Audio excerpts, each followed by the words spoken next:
Yun, alright mga bossing, ito na yung Lancer EL natin na taga Pangasinan mga boss. So ito, natapos na natin siya mga bossing. Yan, nalinis natin yung carb, napalitan natin ng bagong radiator, napalitan natin ng bagong water pump, napalitan ng bagong tensioner bearing mga bossing. Tapos mapapansin nyo yung bracket natin mga boss. Okay na siya, maganda na siya mga bossing. Oh. Wala na siyang dito, angle bar.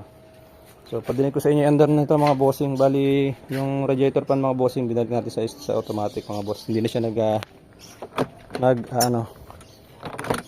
hindi na siya nagre-rekta mga boss. Pag unang susi, hindi na siya umiikot.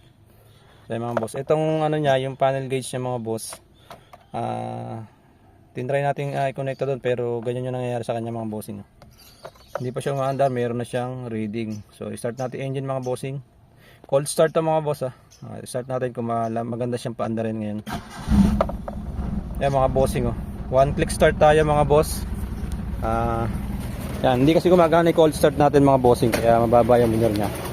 Pero good thing mga bossing, one click start siya. Maya maya mga boss, tataas yung minor niya pagka uminit na yung makina natin. So ayan.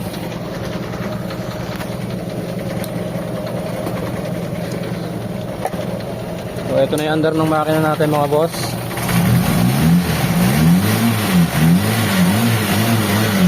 Ayan. So maganda na yung makina natin mga bossing. Ayan, cold start tayo mga boss. Ito lang yung problema natin sa may steering pump niya kung may gewang na. So siguro sa susunod na balik ni sir, kaya papaayos sa atin. Tapos ito pa lang sa may vacuum advancer mga boss, hindi gumagana yung advancer natin. So kailangan natin palitan niya, wala tayong pamalit mga boss. Kaya yan, sabihin natin sa may-ari.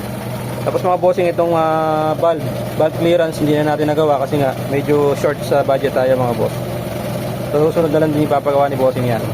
Kasi medyo maraming ginawa dito, medyo malaki yung gastos. Kaya sa susunod na niya napapagawa. Tsaka yung aircon mga boss, papagawa niya sa susunod yan. So ang importante muna mga bossing yung makina. Ang importante hindi siya ititirim itong makina niya. Ayan, tayo natin mag-init yung makina. Pagka mainit na yan, okay na yan mga boss.